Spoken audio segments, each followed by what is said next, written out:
E aí, você acredita em reencarnação? Você acredita em vidas passadas? O que é verdade, o que é mentira? Que história é essa? Tem curiosidade sobre esse assunto? Solta a vinheta, vamos falar disso.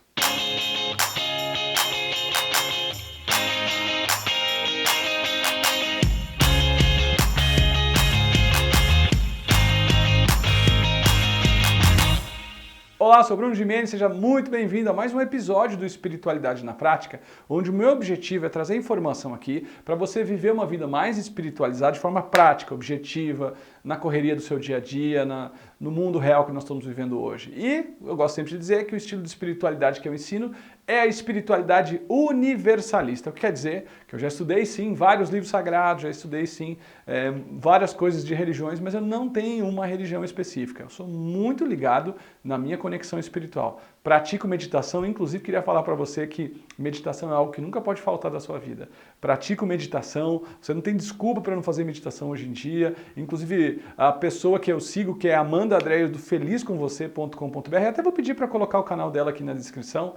Ela tem vários vídeos e vários ensinamentos para você começar a seguir também. E tem várias coisas que você vai fazendo hoje que faz com que você viva a sua espiritualidade. Você pode se preparar bem antes de dormir, você pode aplicar técnicas de proteção energética, inclusive esse é um assunto que eu vou trazer para os próximos vídeos também, técnicas que você pode fazer para a sua proteção energética. O meu objetivo aqui é ajudar você a lidar melhor com os relacionamentos com seu pai, com sua mãe, com seu marido, com sua esposa, com seus familiares, com seu chefe, com seu funcionário, você se entender melhor, você acabar com o vazio no peito, você viver a sua missão de vida. Isso é espiritualidade na prática. Esse é o objetivo. Então eu às vezes passeio por alguns assuntos que as religiões levam num certo peso, mas eu gosto de trazer uma leveza, porque o que importa é a evolução que você tem, o que importa é a leveza que você tem e os resultados reais que você tem na sua prosperidade, na sua saúde, na sua rotina de vida, com a sua família, que é isso que importa, é isso que interessa, o resto é ego. O que eu quero falar hoje aqui é que muitas pessoas pediram para eu falar a questão de reencarnação. Reencarnação ou vidas passadas.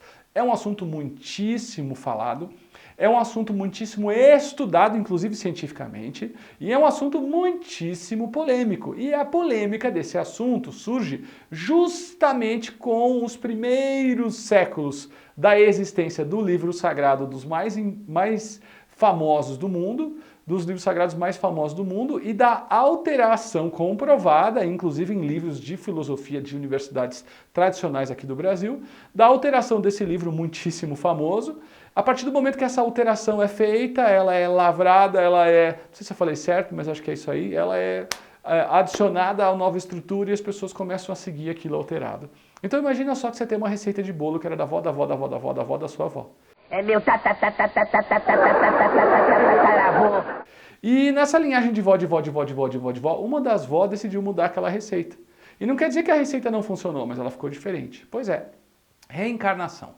O que esse termo quer dizer? Primeiro, para quem nunca ouviu falar sobre isso, ou quem já ouviu e não sabe o que significa, reencarnar, ter carne novamente, um espírito. E uma coisa que você precisa saber, entre as religiões é unânime a existência de seres de luz, é unânime que há um plano espiritual, é unânime os anjos. É incrível como as religiões, as maiores religiões do mundo citam esses seres como unanimidade. Há unanimidade também de uma força maior e aí vai. Só que não há unanimidade nos processos de cada um. Por exemplo, a reencarnação. Será que quando o corpo morre, a alma vai para o lugar? Vai, todo mundo concorda que vai. Mas que algumas religiões não concordam é que essa alma volta, reassume uma nova forma, um novo corpo, e essa volta seria a reencarnação. Os indianos chamam isso de roda de reencarnação ou samsara. Então é o ciclo de existência cíclica. A visão espírita, por exemplo, entende que o espírito precisa de experiência para evoluir. Então ele reencarna em diferentes aspectos diferentes. Às vezes pode vir homem, às vezes pode vir mulher, às vezes pode vir maiorzinho, menorzinho, pode vir na Índia, pode vir no Brasil, pode vir na África, pode vir no Japão. E a gente vai tendo essas reencarnações de espírito para que a gente possa ter experiência. E cada período de reencarnação em que o seu corpo espiritual volta e reassume um corpo físico de bebê e vai crescendo, você teria um delete, uma limpeza do seu HD, vamos dizer assim, de memória recente. Você não se lembraria do que aconteceu em outra vida, então você estaria começando do zero. E por que estaria começando do zero? Para ter a oportunidade de limpar antigas coisas. A gente chama isso de lei do esquecimento, o espiritismo chama de lei do esquecimento. Mas Bruno, você é espírita? Não, vou dizer, não sou de nenhuma religião. E nos hindus, você vê no Bhagavad Gita uma imagem muito famosa na internet. E essa imagem cita as rodas de reencarnação, o ciclo de vida e morte. O budista, em muitas linhagens do budismo, isso é muito comum, eles não vão ver quem nasceu, eles vão ver quem voltou. Quando o espírito desencarna, o budista comemora a libertação de Maia, do véu de ilusão que é a Terra. Então isso é tudo muito normal nas maiores religiões do mundo. Mas por que que na religião que está baseada no cristianismo, principalmente baseada na Bíblia, a reencarnação não é uma coisa real? Eu vou explicar para você algo científico. E você pode usar essa informação para pesquisar, você vai ver sobre o Concílio de Constantinopla. Algumas pessoas vão variar a data e hora, dias, coisas pequenas, mas o contexto é o mesmo. Em 553, depois de Cristo, uma tal de Teodora, casada com o imperador Justiniano. O imperador Justiniano IV, que era casado com a Teodora era uma ex-cortesã, se você sabe o que isso quer dizer. E eles eram casados. E acontece o seguinte, o povo começou a fomentar que aquele imperador estava com uma ex-cortesã e isso não pegava bem para os costumes da época. E aí existia uma pressão popular sobre isso. Existia uma pressão popular também porque os primeiros anos da Bíblia, os primeiros séculos da Bíblia, a Bíblia era totalmente reencarnacionista. Ela falava e citava a existência cíclica, que foi mascarada a partir do episódio que eu vou contar. Existia um papa chamado Virgílio e existia vários religiosos da época que citavam e falavam da reencarnação naturalmente. Mas existia uma pressão popular pelo fato de Teodora ser uma ex-cortesã. E para os costumes da época, uma ex-cortesã lá no governo não ia rolar bem. Então o que eles fizeram? Percebendo o movimento popular, eles convocaram o Concílio de Constantinopla, que era um concílio responsável por fazer votações e de acordo com essas votações alteravam ou não a Bíblia. É isso mesmo que você está ouvindo, fulano ou fulana. A Bíblia é alterada, inclusive existe um livro da editora Cultrix Pensamento que é O que a Bíblia não nos contou. Leia esse livro, O que a Bíblia não nos contou. E você vai ver em várias passagens do mundo que a Bíblia foi alterada ao bel prazer de homens. A pureza do ensinamento básico da Bíblia pode até não ser questionada, ou pode ser com as ideias de hoje, mas no passado era uma coisa, as pessoas faziam o que queriam com as anotações. Olha, eu tenho textos meus que foram traduzidos para o espanhol e eu não sou fluente em espanhol, mas a minha irmã, ela fala, nossa Bruno, mudou aqui, não tem nada a ver com o que você falou. Imagina um texto de um Zé Orelha corintiano traduzido para o espanhol, agora imagina uma Bíblia traduzida de língua para língua e as pessoas mudam como querem. Então, o que aconteceu foi que com o Concílio de Constantinopla, o Papa Virgílio ficou na prisão por 8 anos, ficou no esquecimento, e eles votaram a mudança da Bíblia. Mas o que você não sabe é que um dos primeiros mensalões da história surgiram. Porque foi o seguinte, nesse mensalão, o Justiniano, a Teodora, eles convocaram o concílio, mas em vez de chamar os 220 e poucos sacerdotes e autoridades do mundo espiritual, autoridades da espiritualidade, da religião, eles convocaram só aqueles que sabiam que tinha interesse na mudança da Bíblia. E quando eles fizeram isso, eles falaram assim, quem não veio é voto vencido, votou, vai mudar a Bíblia. E isso é uma coisa histórica que você pode estudar e ver, não brigue comigo, vai estudar lá. E aí o que aconteceu? A partir de 553 d.C., a Bíblia é toda alterada. E a partir do momento que ela é alterada, a filosofia, a medicina, a sociologia, a psicologia receberam a influência do não reencarnação.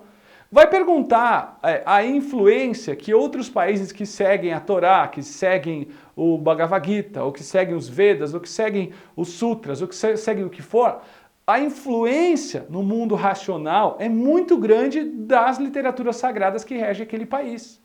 Nos nossos países da região aí que seguem a Bíblia, a influência da Bíblia é nítida, respeitável, ajudou em muitas coisas. Mas essa alteração lá atrás mudou aqui. Hoje você pode pesquisar aqui mesmo no YouTube os documentários do Discovery provando cientificamente a existência da reencarnação. No começo ainda do século XXI, várias pesquisas dos Estados Unidos mostrando e comprovando a reencarnação. Só que o que acontece é o seguinte, como a nossa ciência clássica foi sequestrada pelo materialismo, o materialismo não consegue provar o espiritualismo. Mas quando você começa a ver as provas, você começa a mudar tudo. E você começa a entender. Mas até agora, só falei na linguagem científica. O que você não sabe é que eu trabalhei muitos anos no consultório fazendo regressão a vidas passadas. E antes que os espíritas briguem comigo, a regressão que eu fazia tinha inclusive um certificado da Federação Espírita, que era uma regressão ética, tá? Já falei que eu não sou espírita, mas você que é espírita sabe que a regressão que eu fazia era a regressão ética, que não induzia a lembrança.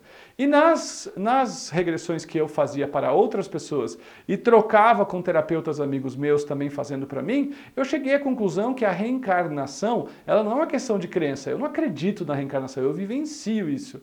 E ela mostra para você, vida após vida, o que você precisa aprender. Em outras palavras, você troca de corpo, mas o espírito é o mesmo. E você reencarna nessa família, você reencarna nessa vida, você reencarna homem ou você reencarna mulher, ou você tem essa ou aquela situação de acordo com a necessidade que você precisa viver. E o delete, a limpeza de disco que a gente tem a cada nascimento, ela é necessária para não cometermos os mesmos erros e termos o benefício do esquecimento. Agora, durante os anos que a gente vai crescendo, vão aflorando os nossos dons, vão aflorando os nossos conhecimentos, vão aflorando inclusive as nossas partes negativas, que já são da alma. Porque quando o corpo nasce, a alma é velha. Em outras palavras, o que é importante entender? Que a infância não é o começo e a morte não é o fim. A morte é o fim do estágio físico, a infância é o começo do estágio físico. Mas quando esses dois limites saem, o que acontece? O espírito vai numa existência espiritual, volta para mais uma existência física. E é por isso que os indianos chamavam de samsara ou rodas de reencarnação. E é por isso que Allan Kardec falava que o espírito precisa de várias vidas para ir evoluindo. E é isso que a gente está fazendo. Você vem nessa família, nessa situação. E é por isso que a vida passada, ela se encerrou e tem essa vida. O corpo era outra, a história era outra, mas a alma é a mesma. E as necessidades de aprendizado continuam evoluindo, mas dons ocultos continuam evoluindo. É por isso que você vê pessoas que com 5 anos sentam na frente da bateria e começam a tocar bateria. É por isso que você vê pessoas que têm uma facilidade incrível com algumas coisas. Por exemplo, cozinhar. Viajar, para elas é uma coisa incrível. E é por isso, às vezes, que você vê pessoas com uma implicância com outros que não tem como explicar. Pessoas com pânico de alguma coisa que não tem como explicar. Pessoas que não podem escutar um latido de cachorro e não tem explicação científica ou racional para isso.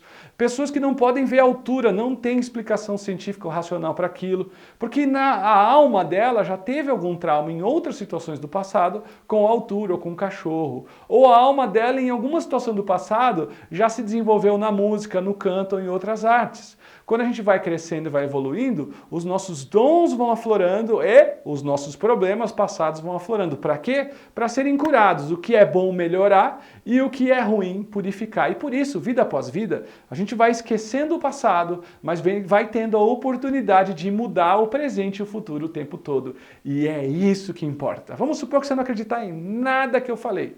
Você está cagando porque eu falei, é verdade. Mas você tem que prestar atenção daqui para frente. O que você pode fazer? E é isso que importa de reencarnação a vidas passadas. O que importa é você querer ser melhor hoje. O que importa é você ter as rédeas da sua vida.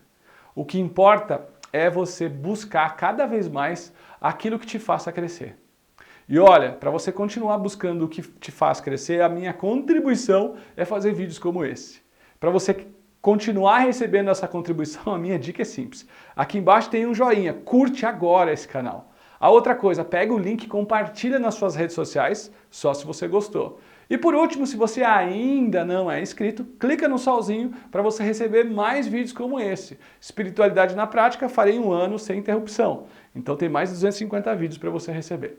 Aqui quem falou foi o Bruno Gimenez, espero que eu tenha desvendado mais um dos mistérios da alma. Você perguntou, eu respondi. Coloque seus comentários aqui embaixo, esse é um assunto muito longo. Dei aula sobre isso por muitos anos, amo esse assunto, mudou a minha vida, abriu minha consciência e espero que abra a sua também. Um beijo grande, a gente se vê no próximo vídeo. Valeu!